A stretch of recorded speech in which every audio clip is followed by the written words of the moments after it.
Breaking news చూస్తున్నాం. ఉత్తరప్రదేశ్ అలీగంజ్ పూర్నియాలో భారీ అగ్ని ప్రమాదం జరిగింది. గ్రౌండ్ ఫ్లోర్ లో ఉన్న షాప్ లో మంటలు చెలరేగాయి.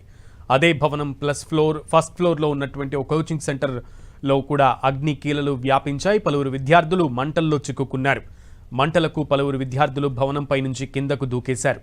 అగ్నిమాపక సిబ్బంది మంటలను అదుపు చేస్తోంది.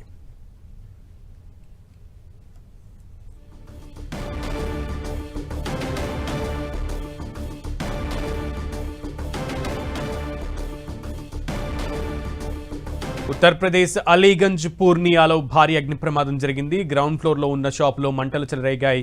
అదే భవనం ఫస్ట్ ఫ్లోర్ లో కోచింగ్ సెంటర్ ఉంది. పలువురు విద్యార్థులు మంటల్లో చిక్కుకున్నారు. మంటలకు పలువురు విద్యార్థులు భవనంపై నుంచి కిందకు దూకేశారు. అగ్నిమాపక సిబ్బంది మంటలను అదుపు చేస్తోంది.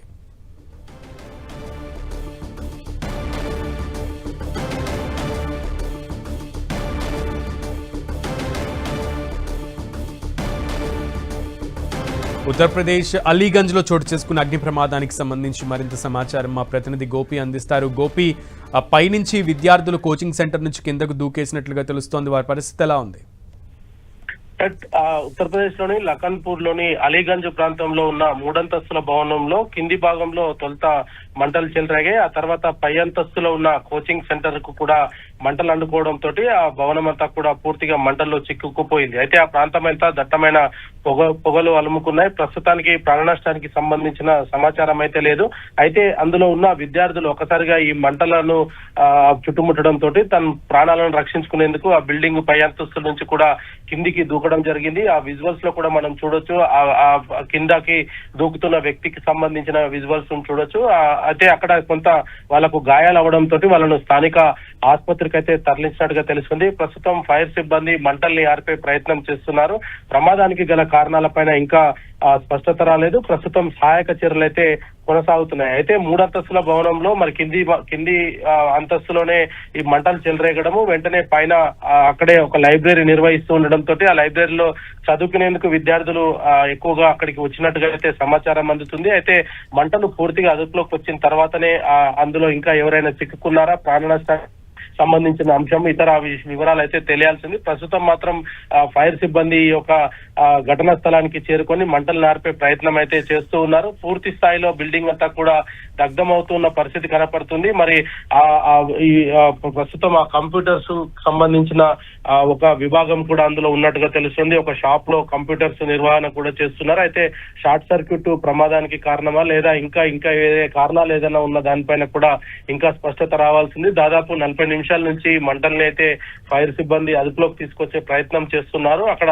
స్థానికంగా లోపల చిక్కుకున్న వారిని రక్షించేందుకు ల్యాడర్ల సహాయంతో సిబ్బంది అయితే లోపలికి వెళ్లే ప్రయత్నం చేస్తున్నారు. అయితే పూర్తిగా పొగ అల్లుముకోవడంతో కొంత సహాయక చర్యలు అంతరాయం అయితే కలుగుతూ ఉన్న పరిస్థితి ఉంది. స్థానికులు కూడా అక్కడికి చేరుకొని అందులో నుంచి దూకే విద్యార్థులని వెంటనే ఆసుపత్రికి తరలిస్తున్న దృశ్యాలను కూడా మనం చూడొచ్చు. అయితే ప్రస్తుతం ఈ సంఘటనకు సంబంధించి ఇంకా సహాయక చర్యలు పూర్తయిన తర్వాత ఒక క్లారిటీ వచ్చే అవకాశాలు అయితే కనపడుతున్నాయి. బిల్డింగ్ లో ఎంతమంది ఉన్నారు, ఇంకా ఏదైనా ప్రాణ నష్టం ఉందా అన్న వివరాలను మాత్రం ప్రస్తుతం ఇంకా అధికారులు అయితే ఇంకా ఎటువంటి స్పష్టత రాలేదనేది మాత్రమే చెప్తూ ఉన్నారు. సునీల్, గోపి, అయితే బిల్డింగ్ ని చూస్తుంటే చాలా క్లోజ్డ్ అట్మాస్ఫియర్ లో ఉన్నట్టుగా ఉంది. అండ్ అలాగే వన్ వేనే కనబడుతున్నటువంటి పరిస్థితి. అంటే ఒకవేళ ఇలాంటి ప్రమాదాలు జరిగినప్పుడు అక్కడ ఫైర్ సేఫ్టీ మెజర్స్ ఆ బిల్డింగ్ లో ఎంతవరకు తీసుకున్నారనేది ఇంకా ప్రశ్నార్థకంగానే ఉంది. అండ్ అంత క్లోజ్డ్ అట్మాస్ఫియర్ లో కోచింగ్ సెంటర్ నిర్వహిస్తున్నప్పుడు ఎటువంటి సేఫ్టీ మెజర్స్ లేకపోవడం వల్లే ఇంత ప్రమాదం జరిగిందని అనుకోవచ్చా? అధికారులు ఏమంటున్నారు? ప్రస్తుతం ఘటనకు సంబంధించిన అంశంలో ఇంకా అధికారులు అయితే ఏ స్పష్టత అయితే ఇవ్వడం లేదు.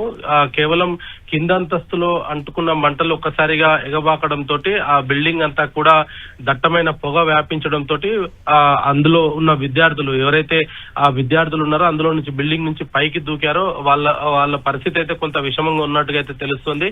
అయితే ఇంకా మంటల్లో ఎవరైనా చిక్కుకున్నారా, ఇంకా దానికి సంబంధించిన వివరాలు అయితే తెలియడం లేదు. ప్రస్తుతం ఫైర్ సిబ్బంది అయితే ఆ యొక్క మంటల్ని పూర్తిగా అదుపులోకి తీసుకొచ్చే ప్రయత్నం చేస్తున్నారు. అందులో మంటలంతా కూడా పూర్తిగా అదుపులోకి వస్తే ఆ కారణాలు ఏంటి అన్న దానిపైన ఒక స్పష్టత వస్తుంది. అయితే కోచింగ్ సెంటర్స్ కి సంబంధించి కావచ్చు, లేదా ఆ యొక్క వాణిజ్య భవనంలో ఆ నిర్వహిస్తున్న షాపుల వివరాలకు సంబంధించి కావచ్చు, వీటన్నిటిపైన కూడా ఇంకా అధికారులు ఎటువంటి స్పష్టత ఇవ్వట్లేదు. అయితే మూడంతస్తుల భవనానికి ఆ 2 ఎంట్రెన్స్లు ఎగ్జిట్లు ఉండే అవకాశం ఉండదు కాబట్టి అది ఒకటే ఆ బిల్డింగ్ లో ఎగ్జిట్ ఎంట్రెన్స్ ఒకటే వైపు ఉండడం తోటి కొంత అందులో నుంచి బయటికి వచ్చేందుకు కూడా కొంత ఇబ్బంది పడ్డ పరిస్థితులు అయితే ఉన్నాయనేది కూడా చెప్తూ ఉన్నారు. మరి ఆ షాప్ నిర్వాహకులకు సంబంధించి కావచ్చు, లైబ్రరీతో పాటు కోచింగ్ సెంటర్ కూడా అందులో ఉన్నట్టుగా తెలుస్తుంది. అయితే మధ్యాహ్నం పూట కావడంతో ఎక్కువ మంది ఉండే అవకాశాలు లేదు అనేది కూడా చెప్తూ ఉన్నారు. ఉదయం సాయంత్రం అయితే గనక అక్కడ కొంత రద్దీ ఎక్కువగా ఉండే అవకాశాలు ఉంటాయి. ఇటు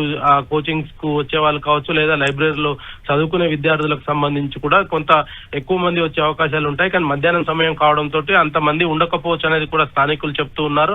మరి ఇంకా చిక్కుకున్న వారి వివరాలకు సంబంధించి కావచ్చు, ఇతర అంశాలపైన కూడా ఇంకా ఒక స్పష్టత అయితే రావాల్సి ఉంది. Okay Gopi, keep updating us Gopi. Thank you.